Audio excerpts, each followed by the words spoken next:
Olá, moçada do primeiro ano, beleza? Bom dia.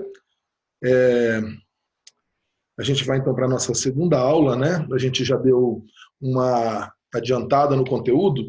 Ficou faltando finalizar ali alguma coisinha de Grécia, a parte cultural, né? Mas a gente vai passar por isso assim agora um trecho bem rápido.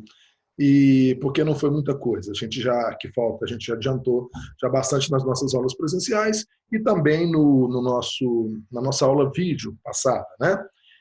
Aqui a gente vai contar com alguns recursos de PowerPoint para que a gente possa ir compreendendo. E fica tranquilo com relação a anotar, né? Apesar de que você vai ter aí essa aula gravada, nós também depois disponibilizaremos todo o PowerPoint para vocês, ok?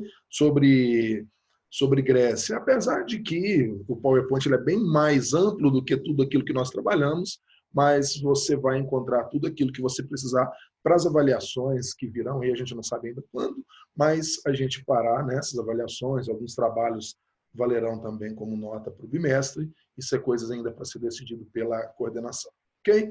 Então vamos dar uma olhadinha aqui no nosso material, vamos lá?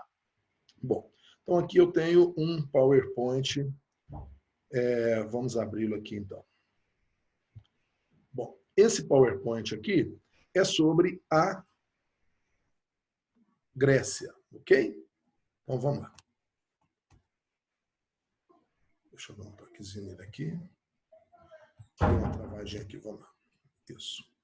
Então nós temos aí a Liga de Delos, que a gente já falou, né, dos intelectuais, da Confederação do Peloponeso. Então, essa parte aqui a gente viu na aula passada. Da cultura grega, o que ficou da gente trabalhar de uma forma geral? Porque a gente trabalhou especificamente a cultura de Esparta, a cultura de Atenas, a questão da descentralização política, né, que não havia unidade política, exatamente por causa do território também não unificado. As cidades se formaram, as cidades-estados, as polis, elas se formaram a partir de quê? A partir daquela ideia, né, de ausência de um espírito nacionalista. Não havia uma ideia, aquilo que a gente estudou na unificação da Itália, do século XIX, não acontecia na Grécia. Por isso esse período é chamado de mundo grego. Nós estudamos os gregos de uma forma descentralizada. A própria geografia da Grécia, né, aquelas ilhas, né, aquele arquipélago ali, criou uma ideia de Estado descentralizado. Então, cada cidadezinha que se formou tinha suas leis e seu próprio governo. Daí, então, aquela ideia que a gente já trabalhou de ausência de unidade territorial levou à ausência de unidade política. Então, isso de uma forma geral, né? A gente viu especificamente Esparta e Atenas, e a gente viu a forma de se organizar politicamente de todos os gregos. Essa parte aqui da cultura grega, ela se refere a todas as cidades-estados. Vamos lá. Primeira coisa a observar aqui, olha, eles são politeístas, dá uma olhada aqui. Ou seja, acreditam em vários deuses, né? Os deuses que habitavam o Olimpo, sendo o deus maior, Zeus, né? A gente não vai aprofundar muito nessa questão da mitologia grega, da ideia, né, da religiosidade deles, porque isso aqui é uma abrangência geral. Deuses antropomórficos. O que quer dizer isso? Antropomórficos. Eram deuses que tinham formas humanas, né? Antropo. Essa forma humana, como Zeus, né? Poseidon, que eram deuses que tinham características, né, de humanos. Tinha físico e psíquico humano. A psique grega é muito interessante na representação das divindades. Essas divindades, além da forma humana, elas tinham também comportamentos humanos. O panteão de deuses é formado por deuses com ira, deuses com inveja, deuses que têm vontades, desejos humanos. Daí a ideia, né, dos semideuses, de deuses que vieram à Terra e engravidaram mulheres aqui, dessas relações, né, de divino e profano, de um deus com um humano, nasciam então os semideuses, como é o caso do Hércules, né? Então, essa questão da psique humana é muito interessante na questão da cultura grega. São deuses que têm ciúme, que têm inveja, que têm raiva, né? Então, tudo isso está associado aos deuses. A forma de estudo, né, é a mitologia, né, que apresenta a história contada de forma romantizada, não havia muito compromisso com a verdade, apesar de que não se pode dizer que a mitologia é uma mentira, mas era baseada em fatos, né, muitas vezes reais, só que contados de forma lúdica, né, contada de uma forma romantizada, às vezes exagerada. É Heródoto, né, que é o considerado o pai da história, que muda isso, né, e vem com a investigação, que é o significado da palavra história em grego. Heródoto acredita que é preciso que se haja comprovação dos fatos, e para isso é preciso investigá-los. História. Os Jogos Olímpicos, né, muito importante da cultura grega, que ficou como um grande legado, praticado de 4 em 4 anos, de 4 em 4 anos, em homenagem ao deus maior Zeus, né, tendo uma das provas mais importantes, a maratona, que está diretamente ligada à questão bélica, né, que a gente estudou na aula passada, da derrota do exército de Dario na batalha de Maratona. Ok? Peregrinos e atletas eram protegidos pela legislação durante os jogos. Eles usavam uma folha de louro, né, na cabeça, que era símbolo de conquista, de vitória. Então, todos aqueles que se deslocavam até a cidade onde estavam acontecendo os jogos, eles eram protegidos por uma legislação. Porque sacrilégio, todo crime contra os atletas ou os peregrinos que estão indo até o local dos jogos é considerado um crime contra leis sagradas. Sacre, de sagrado, légio, de leis. Sacrilégio. Ok? Tá aí uma representação de Zeus, né? É interessante você observar que é um homem barbudo, né? De uma idade mais avançada, que habita um trono no céu. Tá vendo? Essa figura de Zeus, ela habitou muito o imaginário coletivo dos romanos. Há uma noção interessante da conquista de Roma sobre a Grécia, e a gente vai ver isso nas nossas aulas agora sobre Roma. A gente viu, por exemplo, que os romanos, ao dominarem a Grécia, tem uma frase que eu gosto muito dela, que diz que os romanos dominaram a Grécia, militarmente, e por ela foram dominados culturalmente. Por quê? Na guerra, né, no campo bélico, no campo militar, a Grécia foi derrotada pelo avanço do Império Romano. Porém, a cultura grega, ela se mistura, né, vai haver uma simbiose aí com a cultura romana, daí nasce o greco-romano, ok? Então, quando a gente fala nos deuses romanos e nos deuses gregos, você vai encontrar muita semelhança, como Dionísio e Baco, né? Você vai encontrar semelhanças entre esses deuses, porque, na verdade, os deuses romanos, a partir do momento que eles dominam a Grécia, passam a ser uma espécie de unificação, né, de uma cultura com a outra. Ok? Então, e aí, esse velho barbudo que vive lá no céu? Será que, de alguma forma, isso influenciou as outras religiões, como, por exemplo, o próprio cristianismo? Lembra que o cristianismo nasce na Roma no século I, quando um jovem judeu é morto, crucificado, e a partir daí, da sua morte, né, vem uma religião dos seus seguidores, que é o cristianismo, que é uma ramificação de uma outra religião do povo hebreu, que é o judaísmo. A questão é, mais tarde, lá por volta do século IV, né, em 392, ele é oficializado, o cristianismo é oficializado pelo imperador Teodósio.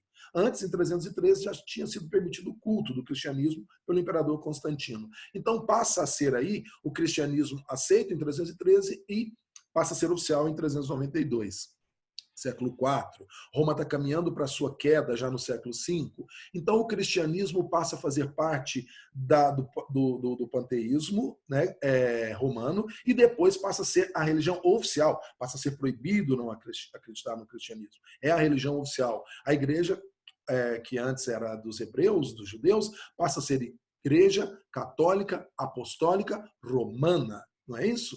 Então as divindades romanas se misturam com as divindades judias, né? E olha o que acontece. A gente reza, né, nas nossas crenças dos católicos, dos cristãos, de uma forma geral, e a imagem, em momento nenhum, né, você não vai encontrar na Bíblia que Deus, né, o Pai que está no céu, na questão do cristianismo, em momento nenhum você vai encontrar que ele é um velho de barbas longas. Essa mistura de um homem que vive num trono, governando do céu, com barbas longas, velho, né, é Zeus, mas a mistura das culturas acaba chegando, né, até as gerações futuras, em função, logicamente, do que se espalhou pela Europa quando Roma, a partir do século III, aquele domínio de todo o Mediterrâneo, né, aquela expansão romana, o período do Império. Então, tudo isso, Roma começa a chamar o Mediterrâneo de Mare Nostrum, ou Nosso Mar, o Mar Nosso. Então, a cultura romana se espalha. Mais tarde, nações como Portugal, Espanha, que vão também ser cristãs, vão vir para a América e vão trazer para a América todo esse legado cultural romano e, junto com ele, o legado cultural grego, né? Por isso fica difícil da gente desassociar religiões. Se você voltar mais no tempo, você vai ver o quanto as religiões gregas foram influenciadas pelas mesopotâmicas e egípcias. Então, se você puxar a linhagem das religiões, você vai encontrar elementos da cultura grega, da romana e até na atualidade, que está muito próximo do que se falava lá na Mesopotâmia, lá entre os rios Tigre e Eufrates, né, nas primeiras cidades de Ur, Uruk, Lagash, e vai encontrar também nas primeiras civilizações egípcias ali, beleza? Então tá. Olha aí a figura do Deus poderoso que manda raios para a terra. Notem a ira, né? Como ele está bravo com alguma coisa que acontece, provavelmente com a atitude dos homens. Está aí a questão da psique, né, dos deuses gregos, a psique humana, raiva, né? É uma coisa nossa, mas que é representado na religiosidade grega. Olha aí o Poseidon, né? Perceba que lá atrás, né? Aqui, ó, a figura de Zeus observa tudo, né? Poseidon que naufraga os barcos dos homens.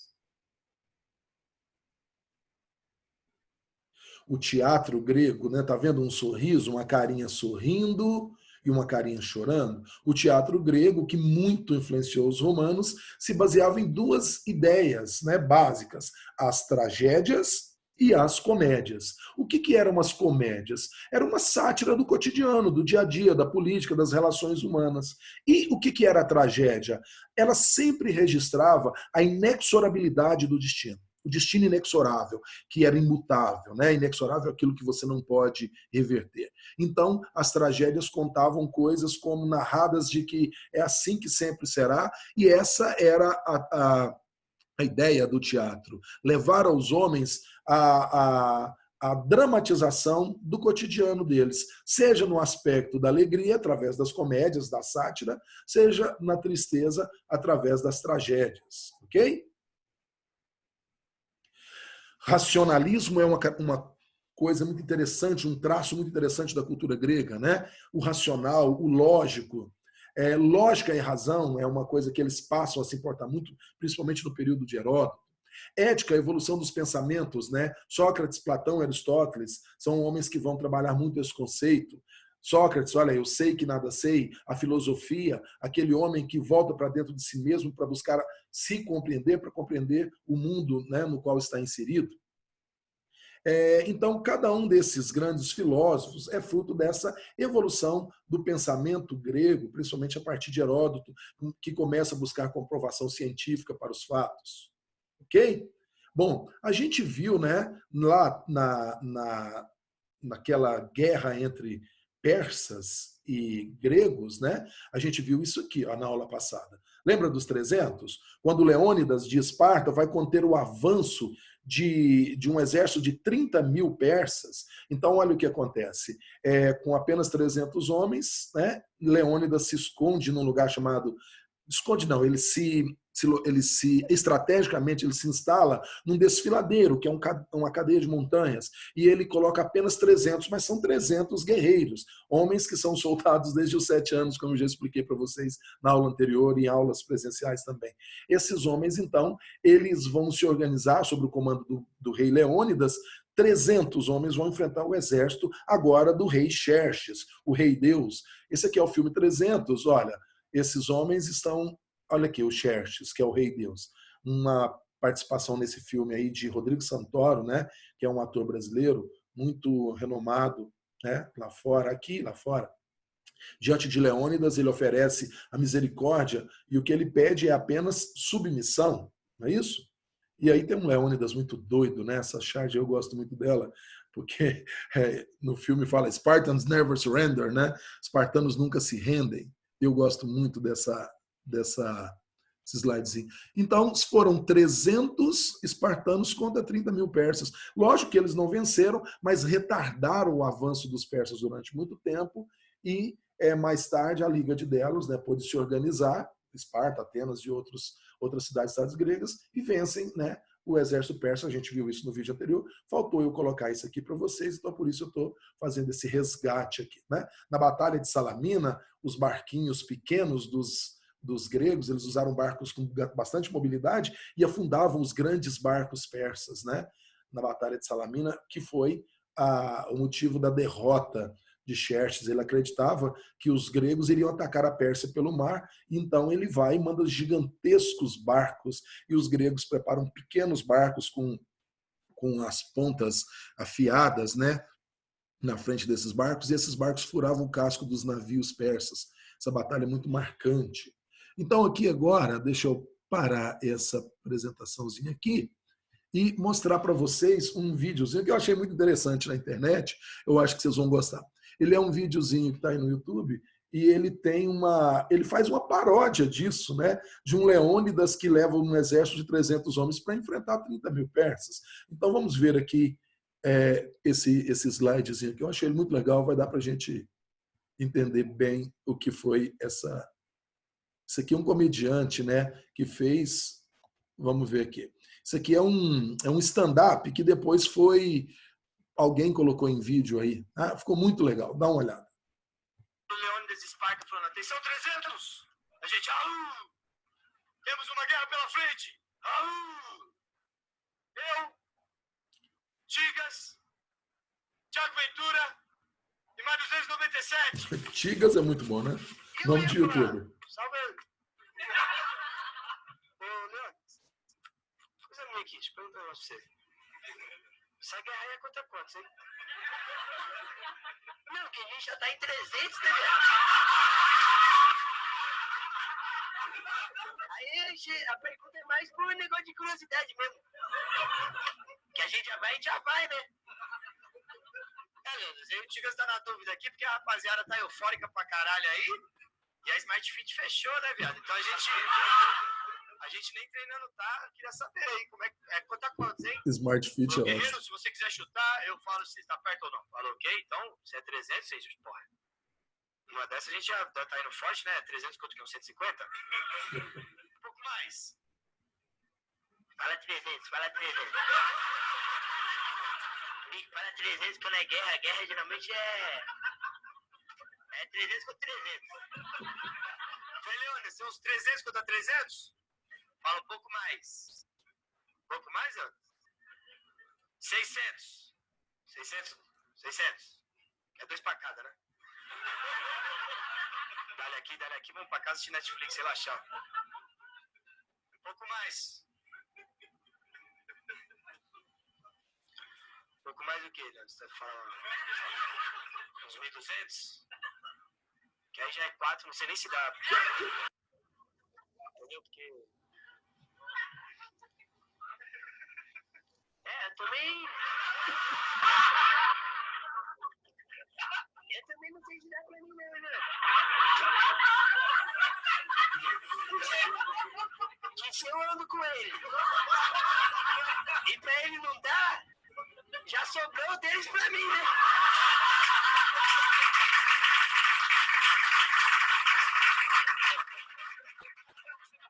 Não dá não, cara. Tem que ver aí quanto que é.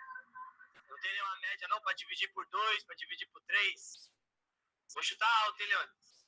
É quanto que? Uns 3 mil? Porra, Leônidas, que aí já é 10 pra cada, aí fodeu, velho. Tá ligado? Aí tem que, porra, fazer girocóptero, tem que... 10 pra cada é foda. Guerreiros, seremos 300 contra 30 mil persas.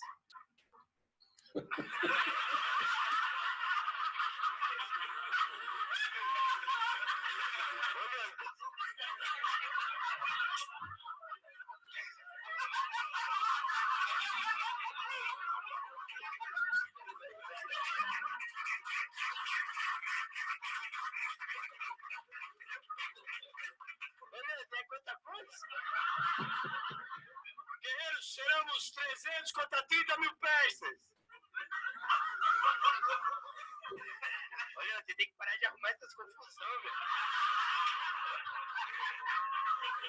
Não dá pra ir não, viado. Acabei de noivar. O Leônidas Esparta falando, atenção, Então, acabei de noivar é ótimo. Então, logicamente, isso aí é uma paródia do filme, né? No filme, Leônidas e seus bravos guerreiros enfrentam 30.000 persas, né? E era uma característica dos gregos, sobretudo dos espartanos, que para eles morrer em combate era uma glória, né? Porque para eles o que importava era como o homem seria lembrado e não somente a viver por muito tempo. Então, morrer numa batalha épica dessa de 300 contra 30.000 seria uma coisa lendária, né? Então era isso que eles buscavam, porque acreditavam na vida após a morte. Então essa ideia de uma vida marcada pelo heroísmo, pela bravura, era ideal de todo soldado espartano, ok? Então tá joia. Aqui, então, a gente encerra, né, essa aula de hoje e na próxima aula a gente começa com o mundo romano, ok? Eu ia fazer essa aula, parte dela com Grécia e parte com Roma, mas eu achei que ia ficar um pouquinho complicado para você, até porque, como eu disse no começo, os dois conteúdos acabam se fundindo, né? Então, vamos fazer isso bem separadinho. Na próxima aula, a gente vê então o início da civilização romana. A gente vai trabalhar primeiro, né, como é que nasce Roma. Tem duas versões, uma versão mitológica, né, daí tá vendo a influência ainda dos gregos, e uma versão histórica, tá? Aquela mitológica do Rômulo e Remo e a histórica dos povos, né, os italiotas que habitavam ali a região próxima ao Látio, né? Da onde vem Península do Látio, vem os latinos, não é isso? Não é à toa que a língua oficial de Roma vai ser o latim, ok? Nas próximas aulas, nos próximos encontros, então, a gente começa então falando dessa outra civilização romana, ok? Então, bom descanso, cuide-se, né? E fique em casa, ok? Para que a gente possa voltar e dar todos os abraços, né, que estão contidos, que estão guardados, você com saudade dos seus amigos, né, dos professores, nós também com muita saudade de vocês. Vamos nos preservar a nós e aos outros para que num futuro bem próximo a gente possa estar de novo lá na nossa sala de aula com toda aquela alegria, né? É muito ruim estar longe de vocês, ok? Um abraço.